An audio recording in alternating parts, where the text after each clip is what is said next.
Hello, everyone, and welcome to the Indianapolis Open Series with the Invitational. I'm Glenn Jones. I'm joined by Shaheen Soorani. Shaheen, how you doing, man? I'm doing great. Thanks. I'm sure you're enjoying some buys here at the Invitational. Hard-earned. It's hard-earned, yes, from a lot of grinding. And as you know, it's my little reward here and there, and especially in a format where the only time I play Legacy is the prior Invitational. So it's nice to sit back and relax. Yeah, a Legacy Open champion who doesn't play that much Legacy, Shaheen. It's tough. I do play the 2010 stock list that won the Grand Prix from Tom Martell, so it's pretty good still. Yeah, all right. Well, you are looking forward to Standard, where you're going to get to play your own control concoction. Yeah. Esper is kind of in vogue these days, so you're no longer that rogue, crazy Esper mage typing away online, so you've had to move over and play some blue-white-red control. Exactly. And that's what you've sleeved up this weekend. So first off, why do you want to go with blue-white-red as opposed to Esper, beyond just being a weird Shaheen?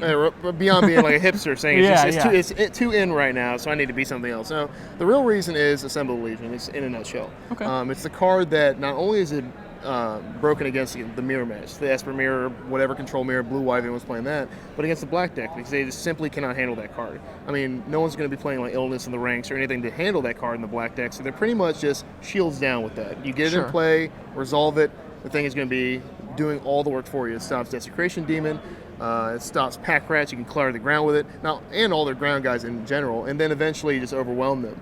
Cards like Blood Baron, when you get that in play, I've had in play and I've lost with it on Moto multiple times because they have Devour Flesh and they hold that card for dear life. And then finally when you play your card you think it's so good, they kill it because there's no other targets for it. I get Thoughtseize and they only take the Blood Baron because they know it's so easy to deal with.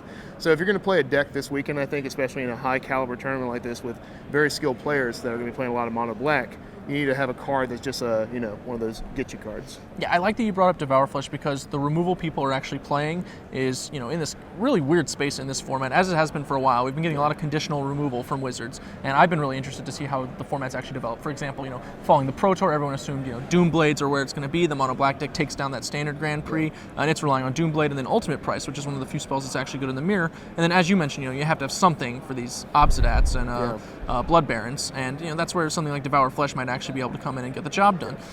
You don't have access to any of those options because you're not playing black. Right. So you've gone with what we might expect, Detention Sphere. That's pretty common for Esper decks, but you've also supplemented it with Chain to the Rocks, Turn and Burn, and Ratchet Bomb. So tell me a little bit about why you chose these spells and the split on them, because I know you've got some weird stuff going on. Yeah, definitely. We all started 2 Detention Spheres. I think all control players started that. And then you realize in a deck like Mono Black Devotion, you have to have 4. There's no other correct number besides 4. You must have it because there's so many cards that you have to handle that are not creatures, and you need the versatility. 1. 2, nobody plays enchantment removal main deck. There's no acidic slimes running around, and barely anybody plays in the sideboard either. So Detention Sphere is the best it's ever been. Oblivion Ring would be the best it's ever been. Like, this is the point where the card is a removal spell that sticks in play. Afterboard, there's some red-green answers to it, but then you can take Shave Off Sun. There's no reason to have 2 and 2 in the board or 3 and 1 on the board because nobody's playing the enchantment removal main deck if they even have it. So then you can decide to board some out. So Ratchet Bomb is one of those spells that is not the greatest against aggro decks as people think. It's much better against the slower decks. Against the control decks, you can blow up Detention Spheres. You can get to a safe number against creatures like Ozbat or Blood Baron that you're having a hard time with because you have plenty of time to deal with it. Even Jace get it up to 4 and just let it rest there for a while, and you get to control the game flow. It's also pretty good against Underworld Connections and those things, get it on 3 and relax because black, again, has no way to get rid of it. It's just one of those answer all cards that you need. It's like Detention Spheres 5 and 6. Turn and Burn is a 1 of in the main, so it's Chain the Rocks, and 1 in the board. Turn and Burn kills Blood Baron, which you have a hard time against. Sure. It kills Desecration. It kills everything. I mean, it's not too... It's impressive. Yeah, it's pretty impressive. I didn't know this card was that good until I played with it. Like, for years I thought, or for a year now, I really thought it was just kind of an card. But once playing with it, it just fits the curve perfectly at 2. And then later on in the game, you get to kill anything you want. I mean, it's definitely... And many times I just turn a demon and then block it with a soldier token, and that's good too. So, I really like how your removal also matches up against the new mono black threat, especially Pack Rat, because Chain to Rocks can obviously catch it early, so can Turn and Burn, and then you've got all these Spheres and Ratchet Bombs, which can actually clear out the pack, which can be pretty difficult to 1-for-1 a Pack Rat. Yeah, definitely. So moving on, we did already talk about Assemble the Legion. One of the things that I'm a little cautious about, jumping on the Assemble train, I agree it's incredible against mono black, is just all of the Jace Architecta thoughts in the format make Assemble the Legion kind of unreliable. And it's such a great weapon in control matchups because you can resolve it pretty easily based on its cost. It comes in under the turns where you're going to start worrying about getting Aetherlinged. So I'm a big fan, but do you actually wind up keeping it in against Jace mirrors and trying to like beat their Jaces? Because you kind of have to beat Jace anyway, right? Or what's your plan with it against other blue decks? Yeah, that's a good point. Jace is a problem, and that's why, again, you're playing the 4 Detention Sphere, 2 Ratchet Bomb. Pretty much the name on the Detention Sphere Ratchet Bomb is to destroy Jace Architect of Thought in the mirror match. And it eventually, they can't leave it out there too long. If you get like 9, 10, 11 counters on, they keep +1ing, and you're like, you can Warley your Helix and turn it to kind of keep it low, turn and burn it. If they do that and then get caught off guard with the Detention Sphere, the game's over. They're just going to get overwhelmed. It's kind of like a fragile protection against it, and it's much better against assembled decks without blue.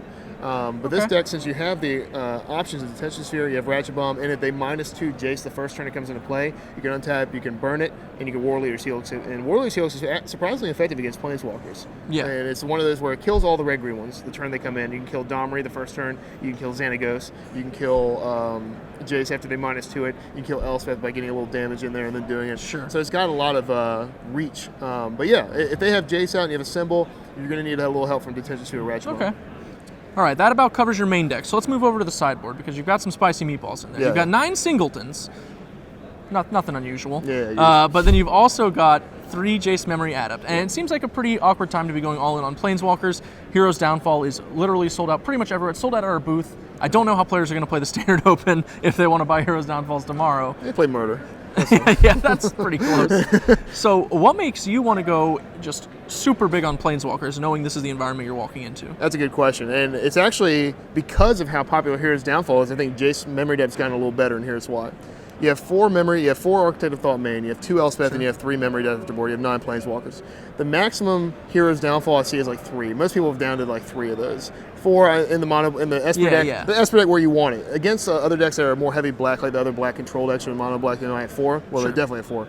But in the Esper list, they play 3, and then they play a lot of Detention Spheres. They want to have a good little split there because you can't overload 4 and then 2 Sphere. Especially on 3-drop removal spells. Exactly. You can't go all in on that. So having so many, a dense amount of those, is that, they'll kill a Jace, they'll kill one of your, they'll kill an Architect of Thought, they'll kill a Memory Depth, but eventually, when you stick one, they are so vulnerable to that card, and especially when you bring in 3 negates with it. So you have 3 negates, you have Syncopate, you have we haven't got that card. We're going to wait on that card. Another spicy, another card there. We have the 2 Dissolves main, where eventually you're going to get into this tango with Esper, where they're going to kill a few of your Planeswalkers, but when you play Jace, you +1, you draw a card, you get something out of it. You Memory Depth, the Architect of Thought, you Memory Depth, that's what you do. The Architect of Thought, you -2, draw a couple cards. So you're going to be able to just get cards while they're wasting those Heroes Downfall, and then eventually, not that far down the line, you're going to play a Memory Depth because you have 3 of them, and you're going to be able to overwhelm them. So I think the key to beating Heroes Downfall is not to run away from the Planeswalker plan. I think it's just to become dense. A dense Planeswalker plan. So you're really basically planning to try and just overload on Muldrifters against Doomblades. That's like the core of the argument. That's the argument, I'll just cantrip my guy when I play it. If they kill it, it's not that big a deal. If it lives, it'll win me the game. Yeah, if it lives, and then they say go the next turn, then you start zeroing it.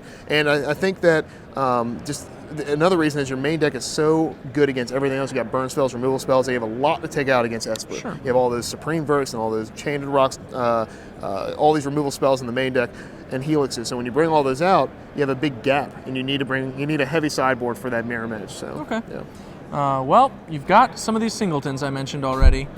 Let's start with Trading Post, because that's the one that would make Brad the happiest. So why are you running Trading Post in your blue-white red deck? You don't have a lot of artifacts. You also don't have a lot of creatures, although Assemble at least provides you unlimited fuel. One day. So what's up with the Trading Post? It's a Planeswalker that says gain 4 life a turn. That's all it is. Against the red deck, you gain 4 life a turn. If anyone's playing red deck at this tournament, which is very unlikely, you're not going to have many. You're going to have some, but you're not going to have many. Sure. But even against the Black Devotion deck, it stops Desecration Demon for a limited amount of time until they actually have a spot removal spell. But you gain life and you have to outrace Pack Rats at the very beginning if you're just trying to dig to a verdict. Being able to gain 4 life puts you out of reach of the drain of that the mono black decks can do. The Grey Merchants. There's a lot of ways you can use Trading Post utility-wise, but it's one of those specific bullets just for the decks that can burn you out or against mono black. Okay, I like the idea of a Planeswalker that can't be Heroes Downfalled or attacked, really, so that's kind of cool. And last, but certainly not least, the wildest card in your sideboard by a fair margin. Wild Ricochet. What are we planning to fork? Fork plus. All right, so we have a lot of fork targets in this format, but they mainly come from the Esper mirror match. And I say mirror match because I have all control extra mirror matches in my opinion. They play out very similarly. So you're going to want to Wild Ricochet a few things. You're going to want to Wild Ricochet, it's a lot of W's, Sync's Revelation, being able to copy it, draw cards, and then after you draw your revelation cards first, you have the opportunity, after all these counter spells that you boarded in, to easily stop the revelation. Sure, you've got all those negates along with your dissolves. Exactly. And then after that, later in the game, most Esper Mirror matches boil down to this. They're going to Thought Siege you. And then they're going to play an Aetherling, and that's what they beat you with. 9 times out of 10, that's their strategy. They draw the Thought Siege, they're like, finally, Thought Siege you, Aetherling, just so they can get through Gainsay or Dissolve or whatever.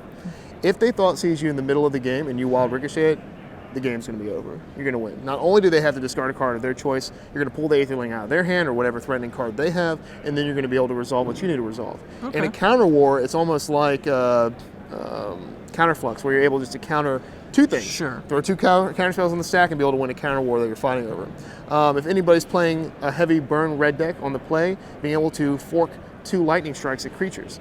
It has a lot of fun applications in it against aggressive decks with lots of spells you boarded in, and then against the control mirror you bring it in. And it's a 1-of, so when you draw it, it's not like, oh no, I drew 2. When you draw 1, and then you have that card in your hand, and they don't know it's coming, and I mentioned this earlier to a friend, if they don't know it's coming, it's great. I mean, it's up here on power level. If they know it's coming, it's significantly worse. But sure, as a surprise card, I think it's a pretty good one. All right, well, I won't argue that. You're certainly going to catch some people off guard with that card this weekend. Yeah. So good luck to you once Thanks, you get man. into your rounds. Appreciate it. Yeah, thanks for joining us. Anytime. Thanks a lot.